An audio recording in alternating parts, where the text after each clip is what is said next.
Hello friends, आज हम start करेंगे चैप्टर 9 फ्लो ऑफ कंट्रोल का नया topic while loops.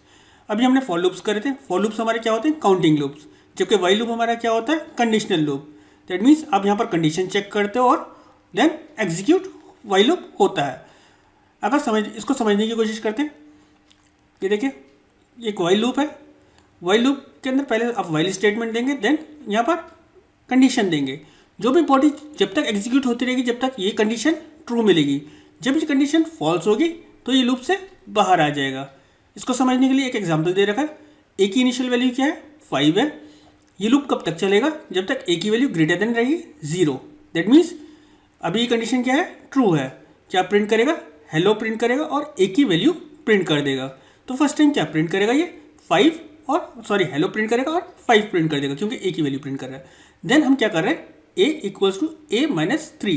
That means a की वैल्यू में से हम माइनस कर दे रहे हैं 3 को। तो अब ए की वैल्यू हमारी क्या रहेगा? होगी 5 माइनस 3 दैट इज 2। तो उसने अब कंडीशन चेक करी, that is a greater than 0। Condition true है क्योंकि अभी ए की वैल्यू क्या है? 2 है। तो उसने क्या प्रिंट करा? हेलो और ए की वैल्यू दैट इज 2 प्रिंट कर दी।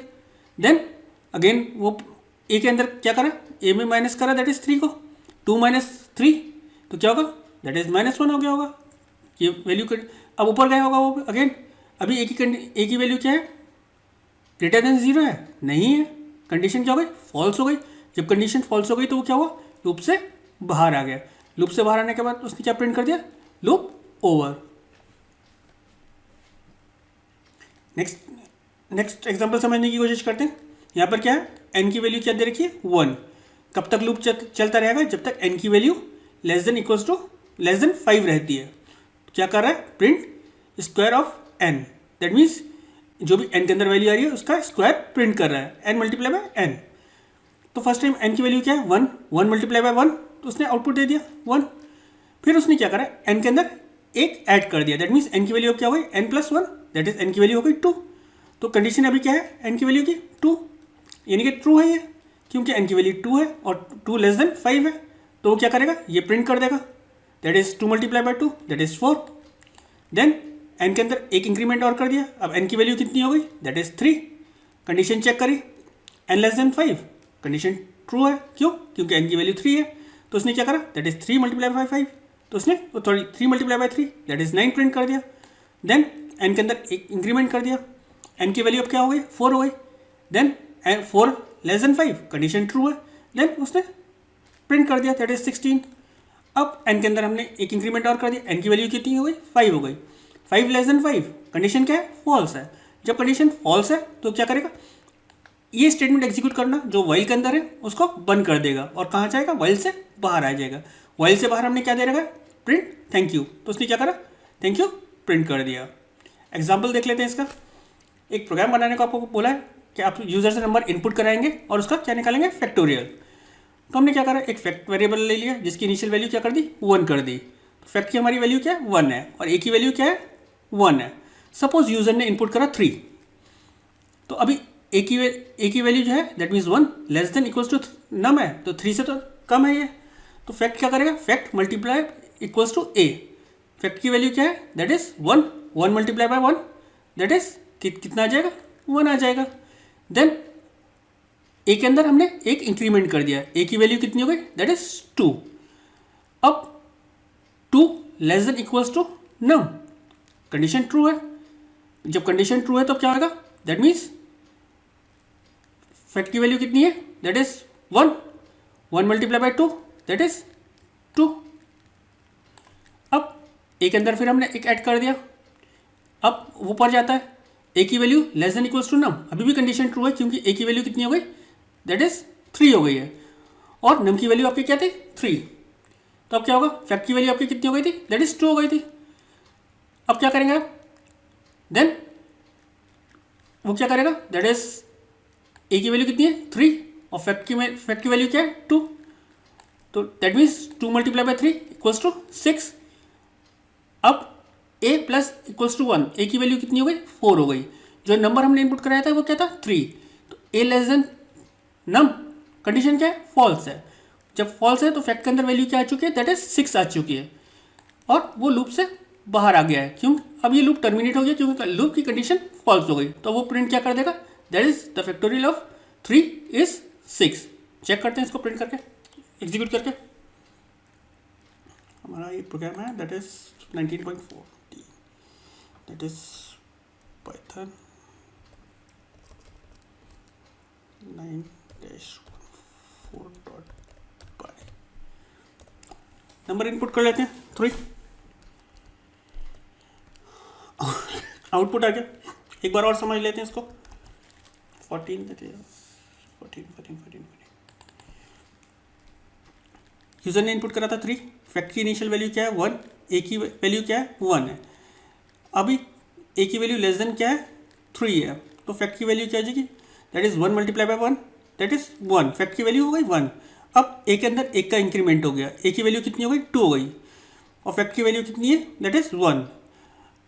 ए जो है अभी less than equals to num है, कंडीशन ट्रू है। क्यों? क्योंकि ए की वैल्यू कितनी है 2 है और नम की वैल्यू हमारी कितनी है 3 है। फैक्ट की वैल्यू कितनी थी 1 थी।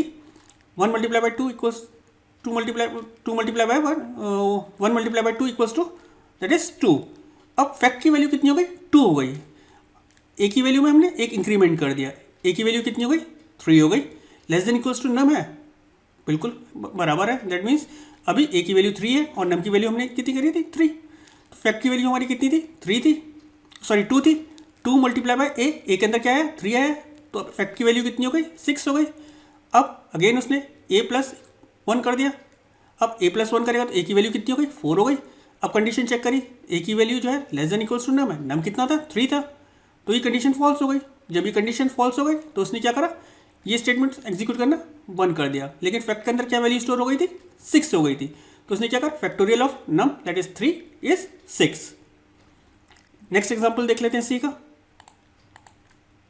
नेक्स्ट एग्जाम्पल क्या कहता है, आपको कैलकुलेट करना है, सम करना है इवन और ऑड नंबर्स का।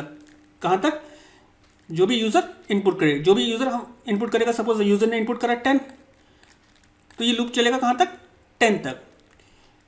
काउंटर की वैल्यू इनिशियल वैल्यू क्या कर दिए 1 कर दिए, सम इवन और सम ऑड की वैल्यू 0 कर दिए initial value, while counter less than equals to num. ये दैट मीन्स ये लूप कब तक चलेगा 10 तक चलेगा, जो भी यूज़र इनपुट कराएगा, क्योंकि वो n के अंदर जा रहा है।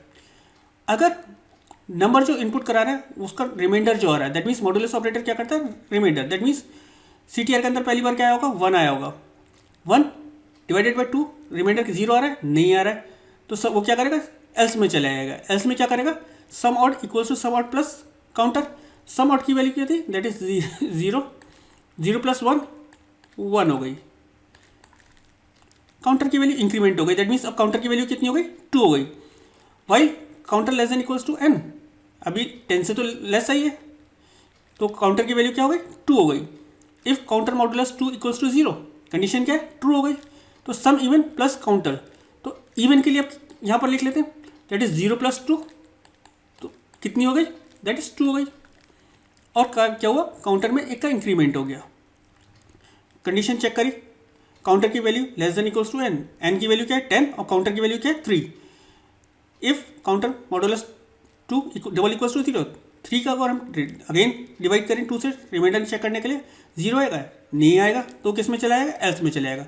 सम आउट प्लस काउंटर की वैल्यू, काउंटर की वैल्यू क्या है 3, सम आउट की वैल्यू क्या थी 1 थी, 1 प्लस 3 कितना हो गया 4 हो चुका है ये।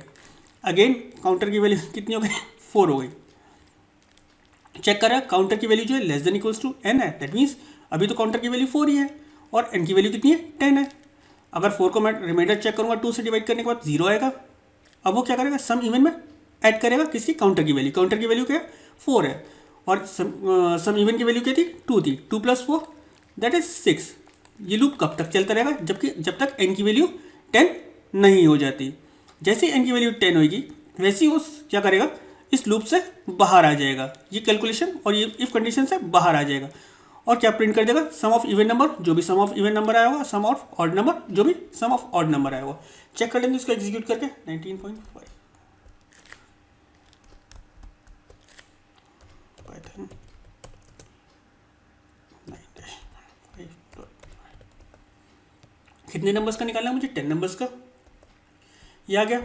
लेकिन मैं चाहता था इस प्रोग्राम के अंदर थोड़ा सा मॉडिफिकेशन, मैं चाह रहा था इवन नंबर्स एक साइड प्रिंट होते रहे, ऑड नंबर्स एक साइड प्रिंट होते रहे और नीचे दोनों का टोटल आ जाए। तो मैंने क्या करा है, मैंने सेम वही प्रोग्राम ले लिया, सिर्फ क्या करा है, जब इवन नंबर आ रहा हो तो इवन नंबर प्रिंट हो जाए। एंड क्या करेगा, यहाँ पर टैब की प्रेस करेगा, दैट मीन्स टैब प्रेस हो जाएगा, और उसी के सामने जब नेक्स्ट टाइम जाएगा तो उसका क्या करेगा, इवन नंबर प्रिंट कर देगा, काउंटर की वैल्यू, और नई लाइन पे चले जाएगा। इसको एग्जीक्यूट करके देख लेते हैं। ये क्या है, दैट इज M9।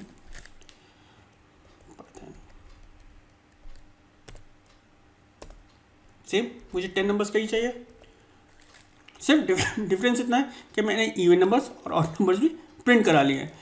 सबसे पहले मैंने मैसेज दे दिया इवन और ऑड, वो ये प्रिंट हो गया। अब कंडीशन अगर ट्रू हो रही थी तो उसके अंदर वो ऐड कर दे रहा था और उसकी वैल्यू यहाँ प्रिंट कर दे रहा था, उसके बाद टैब की प्रेस कर दे, दैट मीन्स टैब प्रेस हो जा रहा था।